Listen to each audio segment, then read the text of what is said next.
Infection వచ్చిన వాళ్ళు work ఆపుకొని ఇంట్లో కూర్చోవాల్సిన అవసరం అయితే వస్తుంది కొంతమందిలో.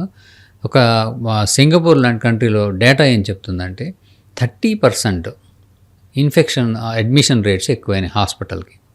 30% ఎక్కువైనందువలన వాళ్ళు కొంచెం అలార్మింగ్గా మనకి న్యూస్ బయటకు వచ్చింది. అంటే 30% ఎక్కువ అడ్మిషన్స్ అయ్యంటే దాని ఆల్రెడీ బేస్ లైన్ కొంత అడ్మిషన్స్ ఉన్నాయని మనం చూడాలి. ఆ బేస్ లైన్ అడ్మిషన్స్ దాదాపుగా ఫిబ్రవరి మార్చి నుంచి ఉన్నాయి వాళ్ళకి. ఇప్పుడు సడన్గా ఈ వేరియంట్ అవ్వటం వలన కొంత ఎక్కువ కేసెస్ వచ్చి ఎక్కువ సీరియస్ అవ్వటము, హాస్పిటలైజేషన్స్ పెరగటము, ఇంట్లో ఉండటము, వర్క్ నుంచి లీవ్ పెట్టడం ఇలాంటివి జరుగుతున్నందువలన వచ్చింది. ఇదే సినారియో అక్కడ గుర్తించిన తర్వాత ఇంకొక వేరే సెంటర్స్లో థాయిలాండ్లో కానీ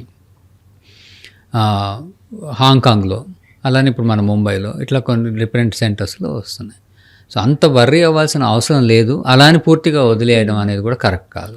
సో ఏదైనా జబ్బు వచ్చినప్పుడు దానికి ముందు నుంచి ఎలాంటి అలర్ట్స్ మనకి గవర్నమెంట్ నుంచి కానీ WHO నుంచి కానీ ఇలాంటివి ఏవైతే ఉన్నాయో అవి మనం అయితే ఫాలో అవ్వాల్సిన అవసరం ఉంటుంది.